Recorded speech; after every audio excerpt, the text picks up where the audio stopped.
Lan the Clever. Karakter ini tuh beda banget sama legenda lain di Westeros.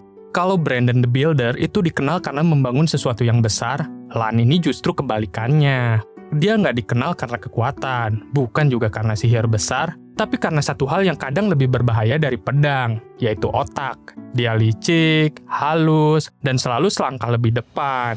Ini tipe orang yang nggak perlu pasukan buat menang, cukup bikin musuhnya saling hancur sendiri. Cerita tentang Lan ini selalu dimulai dari satu tempat yang sama, di zaman yang kuno banget, Age of Heroes, di mana dunia masih liar dan aturan belum jelas. Tapi beda sama banyak tokoh lain yang punya asal-usul jelas, Lan ini malah penuh misteri. Ada yang bilang dia bagian dari First Man. Ada juga cerita dari The Rich yang bilang dia anak haram dari Floris the Fox atau Rowan Goldtree, dua nama yang juga udah setengah mitos.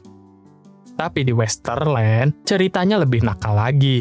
Katanya, Lan pura-pura jadi anak Guard Greenhand, nyusup ke dalam keluarganya, terus kabur bawa warisan. Dari sini aja udah kelihatan, ini orang dari awal emang hidupnya bukan yang lurus-lurus aja. Dan ada juga versi yang bilang dia sebenarnya seorang andal dari seberang Narrow-Sea. Masalahnya, timeline-nya nggak masuk. Karena kalau itu benar, berarti dia datang ribuan tahun sebelum bangsa andal benar-benar datang ke Westeros. Jadi makin kesini, makin jelas kalau cerita Lan ini bukan soal fakta, tapi soal gimana orang-orang melihat kecerdikan sebagai kekuatan.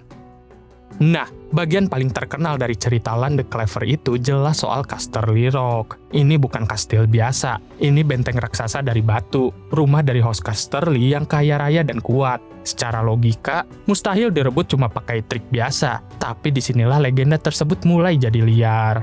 Versi paling populer itu absurd tapi justru ikonik. Lan katanya telanjang, melumuri tubuhnya dengan mentega, lalu nyusup lewat celah sempit di batu. Udah kayak maling profesional level dewa, tapi itu baru awal. Begitu masuk, dia nggak langsung nyerang, dia mainin pikiran.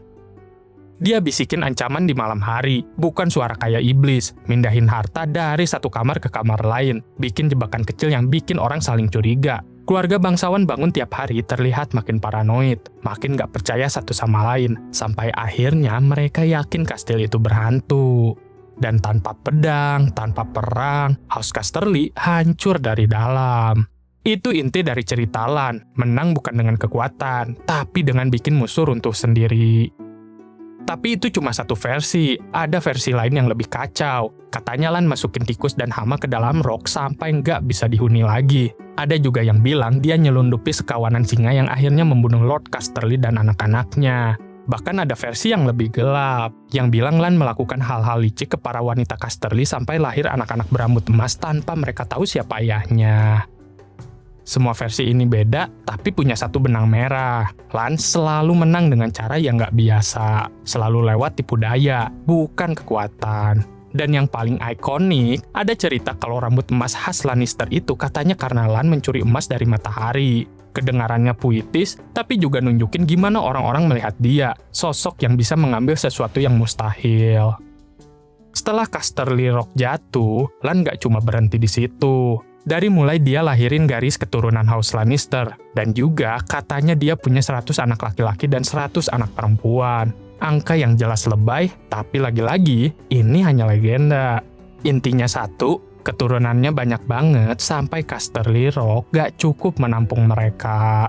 Dari situlah muncul Lannisport, kota yang tumbuh dari cabang-cabang keluarga Lannister yang gak muat di Rock. Jadi dari satu trik licik, lahir salah satu keluarga paling berpengaruh di Westeros. Yang menarik, Lan sendiri nggak pernah benar-benar dikenal sebagai raja. Dia lebih kayak fondasi, orang yang membuka jalan, yang bikin House Lannister ada. Dan setelah itu, keturunannya yang melanjutkan. Tapi kalau dilihat dari sudut pandang Maester, ceritanya ya jadi beda lagi. Mereka nggak terlalu percaya sama semua kisah dramatis ini. Ada teori yang lebih masuk akal. Katanya Lan itu mungkin cuma seorang pelayan atau pengawal di House Casterly yang punya hubungan dengan putri keluarga itu. Kalau keluarga itu nggak punya anak laki-laki, ya wajar kalau akhirnya kekuasaan jatuh ke dia lewat pernikahan.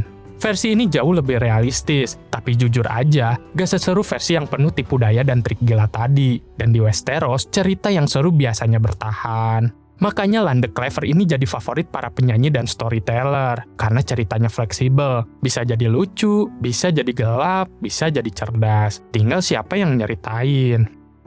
Ada juga rumor kalau arwah Lan masih menghantui Casterly Rock, kayak simbol kalau kecerdikan dia nggak pernah benar-benar pergi. Bahwa bahkan setelah ribuan tahun, bayangan dia masih ada di tempat yang dia rebut dengan otaknya. Dan kalau dipikir-pikir, karakter Lan ini jadi cerminan House Lannister itu sendiri. Kaya, kuat, tapi yang paling penting, pintar main permainan. Mereka nggak selalu menang dengan pedang, tapi dengan strategi, politik, dan kadang manipulasi.